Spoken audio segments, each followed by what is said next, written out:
Oke, setelah tadi kita belajar tentang mengenal cara buat skematik, sekarang kita mau coba main-main ke PCB.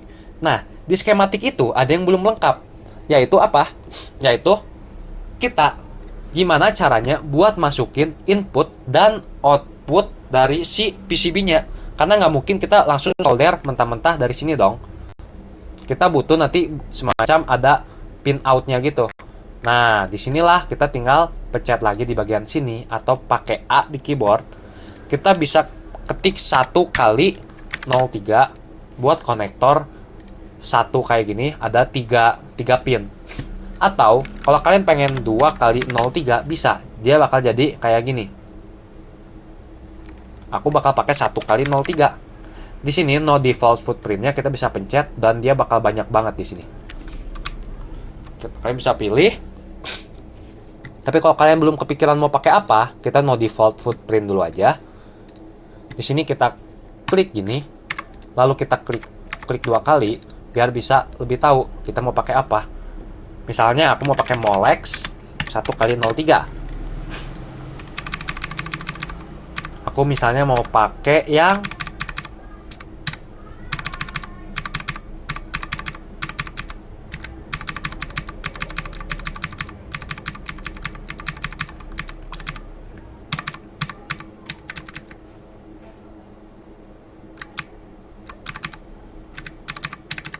aku mau pakai yang ini ya.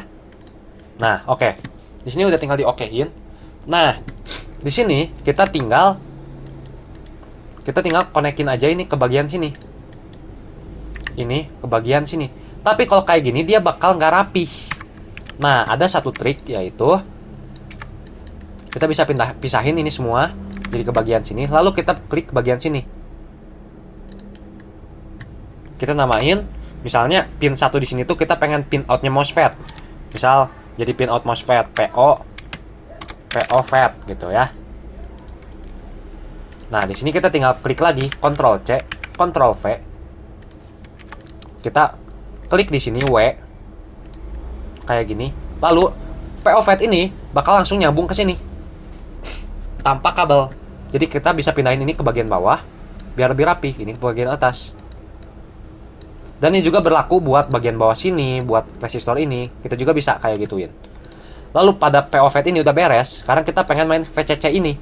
VCC ini nggak usah dikasih label lagi kayak gini.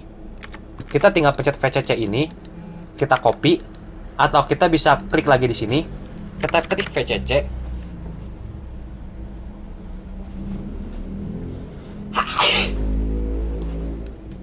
Kita pilih VCC, lalu kita okein. Nah, di sini kita tinggal tarik kabel ke sini, atau kalau kalian pengen yang mainnya kurang rapi, kalian bisa geser langsung ke dalam sini. Lalu abis itu kita butuh ground. Ground di sini kita copy aja dari sini, atau kita bisa pencet dari sini. Tapi kalau pencet dari sini, kadang tuh kita juga bisa salah. Logonya yang ini kita pakai, tapi kalian bisa pakai GND1 atau GNDD atau GND Power. Makanya baiknya kita copy langsung dari bagian sini. Dan sama juga seperti yang ini, kita harusnya copy juga dari sini biar terhindar dari masalah. Nah, oke. Ini udah beres. Sekarang ke sini. Kita save dulu skematik, lalu kita ke sini dan update PCB-nya kita pencet lagi. Update PCB. Nah, dia muncul nih soketnya. Di sini, biar kita mau ngebatasin si lebar PCB-nya mau segede apa, kita butuh yang namanya ini, draw rectangle. Draw rectangle ini kita harus pilih FCU ini yang bagian sini jadi bagian edge cuts. Di sini kita bikin dulu aja ngasal lebar dan panjangnya berapa. Lalu kita klik 2 kali di bagian ini. Oh ya, sebelumnya kita pencet dulu ini. Lalu kita klik 2 kali di sini. Lalu kita klik 2 kali ya. Nah, di sini rectangle properties kok gini ya dia ya. Wait. Saatnya kita coba ulang ya.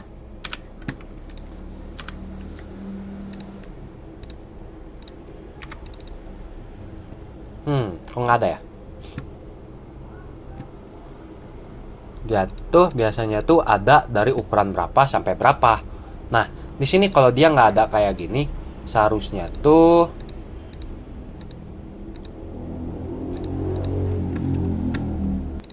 oke, kalau udah kayak gini kita harus bikin si bagian rectangle kayak gini.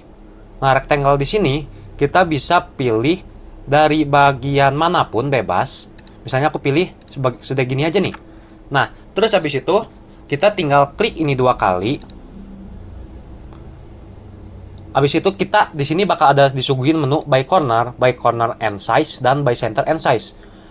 Aku pilihnya by corner and size. Di sini kita bisa pilih-pilih size-nya mau segede apa.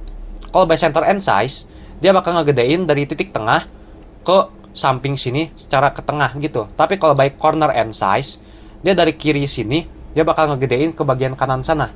Nah, aku bakal pilih by corner and size. Size-nya berapa? Aku pengen misalnya bikinnya itu 20, kayak 20 alias kotak. Nah, di sini kayaknya ini ngalangin banget ya. Kayak gini. Kita tinggal ke preference, display option. Di sini kalian bisa milih-milih mau gimanain yang kalian mau ya. Di sini ada full window crosshair sama small crosshair. Ini small crosshair, aku kayak gini aja. Lalu dia bakal segede gini doang. Nah, oke. Di sini aku bakal taruh ini di sini. Lalu ini di sini. Setelah itu ini taruh di sini dan ini taruh di sini. Nah, ini masih kegedean nih, kelihatannya masih kegedean banget ya. Kalau kalian ngerasa ini masih kegedean banget dan masih bisa dikecilin, kalian bisa pilih ini bisa nggak ya di sini? Oke. Ini kalian bisa kecilin lagi aja di sini. Nah, kalian bisa klik 2 kali buat lihat size-nya. Oh, ini 20 kali 13,5. Kita bikin jadi 13. Cobain ya. Nah, dia masih bisa 13. Oke. Di sini kita coba masukin ini ke dalam sini. Lalu ini kita bikin lagi ke dalam sini. Lalu ini kita coba kecilin lagi. Ini 18,5, kita bikin 18. Oke, masih bisa. Bahkan ini masih bisa dikecilin sampai sini ya. Nah, oke, ini juga masih bisa dikecilin sampai sini. Dan kita lihat ukurannya menjadi 16 kali 13. Nah, di sini kita bisa pilih view dan 3D viewer. Dan di sini bakal muncul dia nanti keluarnya kayak gimana. Nah, dia bakal kira-kira bakal jadi kayak gini. Di sini kita tinggal ngapain? Di sini kita tinggal disambung-sambungin aja. Ground di sini, ground di sini, ground di sini, dan di sini. VCC kemana? VCC kemana? Tapi ada tapinya. Kalau kayak gini, kalian bisa bikin sebuah kesalahan, yaitu benar secara pengkabelannya, tapi lebar kabelnya itu bisa-bisa cuma segede gini, kabelnya hangus kalau si tegangan atau arusnya tinggi. Nah, cara buat bisa ngatur lebar dari kabel ini, kalian tinggal ke track Usenet class width. Di sini kita pencet edit. Nah, di sini bagian track itu kabel. Vias itu apa? Di part 3 aku bakal jelasin. Di sini aku mau jelasin di bagian kabel-kabelan. Plus di sini kita misalnya butuh di berapa mili? 0,2 mili, 0,4 mili, 0,7 mili, mungkin dan 1 mili. Kayak gini. Kalian bisa pilih-pilih lagi yang lain. Dan oke, sip.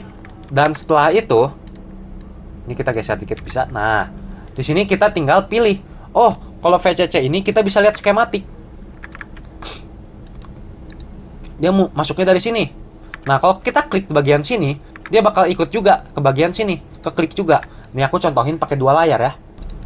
Oke, ini aku contohnya pakai 2 layar.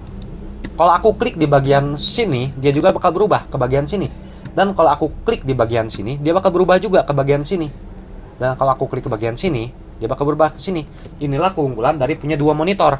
Tapi kalau 1 monitor, dia bisa aja kita klik bagian sini, kita tinggal alt tab dan kita bisa tahu bagian sini apa yang diklik gitu. Oke, balik lagi ke 1 layar. Nah, oke, di sini kita lanjut. Pengkabelan di sini kita tinggal pencet di sini. buat yang kabel gede di sini, misalnya kayak gini, dia masuknya dari VCC. VCC ini misalnya bakal masuk 10 watt. Nah, 10 watt, 10 volt, 20 ampere misalnya. Dia harus gede kayak gini. Tapi kalau cuman pakainya cuma 0,1 ampere kayak gitu, kasih aja yang 0,2. Lalu kita sambungin. Itu. Nah, ini ground kita sambungin ke sini. Oh iya, ini kan ground di sini. Tapi jangan lupa ya, ground juga bisa terjadi sebuah titik balik. Dia tuh bakal sangat-sangat besar banget arusnya. Tapi di sini kita nggak kepake sih groundnya di sini. Nah, kita bisa sambungin kecil. Groundnya nggak butuh yang gede-gede banget gitu loh. Oke, di sini POVET. POVET juga kan dia lumayan gede. Kita kasih 1. Di sini kita bisa klik bagian sini buat adjust. Sini juga masih 1. Nah, ini kan nggak masuk nih. Ini nggak masuk. Kita bisa pakai manfaatin 2 layer. 2 layer itu maksudnya di bagian atas sini, kalau kita lihat di view 3D viewer, dia ada line-nya. Nih, udah ada kabel-kabelannya. Oh ya, buat ngedrag kayak gini, kalian bisa pakai scroll-nya dipencet ya. Scroll mouse dipencet. Kayak gini. Dan buat bikin ini bisa geser-geser kayak gini, kita tinggal pencet klik kanan. Klik kanan sambil digeser-geser. Sama kayak skematik. Nah, oke. Kita balik lagi ke 3D viewer. Di sini, kita atasnya udah ada, tapi bawahnya itu masih kosong. Bang, kalau 2 layer kayak gitu lebih mahal dong. Di pencetakan PCB, 2 layer harganya mirip sama 1 layer. Bahkan ada beberapa kondisi yang harganya sama persis. Kecuali kalau kalian mainnya 4 layer. Dia bakal beda banget. Gitu. Oke. Di sini kita bakal pencet VCC di sini buat jadi 2 layer. Biar jadi 2 layer gimana caranya? Di sini add sketch, kita pilih dulu ke BCU. Atau sesimpel kalian bisa pencet V di keyboard kalian. V dipencet di keyboard kalian. V. Dia bakal berubah kayak gini. Nah, kalau kita bisa tahu tuh gimana sih kalau dia tuh tabrakan. Nah, tabrakan kayak gini tuh dia nggak bisa masuk kayak gini. Kalau kita ke atas, kita ke samping, ke sini, nggak bisa semuanya. Tuh, nggak bisa juga. Nah, disinilah 2 layer berguna. V, terus kita taruh ke sini, dan dia bisa masuk. Dan kalau kita lihat di 3D viewer, dia bakal muncul di bagian bawah. Oke, POV udah beres. VCC udah beres, nggak bakal jadi apa-apa lagi. Sekarang kita nge-POV. Tapi di sini kita lihat dulu. VCC di sini kan masuk ke resistor doang buat jadi nilai referensi di skematik. Dia nggak butuh volt yang gede. Daripada kita ngabisin ruang, kita pakailah yang kecil aja. Tapi bang, kan dia arusnya gede ke sini. Hey, kalian elektronya jelek atau gimana? Dia arus itu cuman makan dari yang gede ke kecil. Arus itu cuman ngelewatin yang dia butuhkan doang. Nah, di sini bang, kalau pencet kayak gini dia bakal jadi gede juga kayak gini. Gimana dong bang caranya? Nah, caranya kita pilih yang belum dipilih. Kayak gini. Ini kan belum dipilih. Ini kan udah ada nih yang dipilih nih. Pakai VCC yang warna biru. Nah, kalau ini kan belum dipilih. Ya udah kita pakai yang ini. Ituin. Nah, udah. Sekarang kita tinggal POV. POV ini tuh, dia malah jadi gede lagi kan? Nah, kalau kita pilih yang ini, dia bisa jadi yang kecil. Kita bisa lewat bawah. Kita bisa, oh iya, nggak bisa ya? Ya udah, kita bisa sih harus pakai 2 layer. 2 layer di sini. Kita nggak bisa kayak gini nih. Kita nggak bisa lewatin ke bawah sini. Kita bisa pakai vias. Vias di sini kita bisa klik Ctrl Shift V. Tapi dia tuh harus manual. Ctrl Shift V atau Shift apa ya? Oh, Ctrl Shift X, sorry. Ctrl Shift X. Kok nggak bisa ya? Coba. Nah, di sini kita bikin dulu kabelnya kayak gini, terus kita pencet ini, kita kesiniin. Tapi yang jadi masalah tuh satu. Masa kita harus pencet-pencet sini terus buat jadi kayak gini? Nah, ada shortcutnya.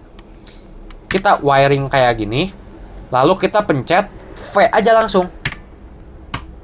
Nah, dia bakal langsung berubah kayak gini. Tapi bang, masih tabrakan. Iya, tapi kan bisa lewat sini. Udah. Dan Sekarang kita lihat lagi apa yang kurang. Oh, kita presets no layer. Oh, ini nih masih ada nih yang belum nyambung. Yaudah, kita bikin a layer. Terus habis itu kita di sini tinggal sambungin ini ke bawah sini. Ah, ini nggak bisa juga nih. Ya udah, kita pakai 2 layer, kasih V, masukin ke sini. Ah, ini nggak bisa nyambung nih bang, gimana nih? Ini kita bisa pencet V lagi, lalu kesiniin. Tapi kan ini ngabisin ruang dan via-nya tuh banyak banget. Gimana kalau kita start dari sini? V-nya kita taruh sini. Sorry.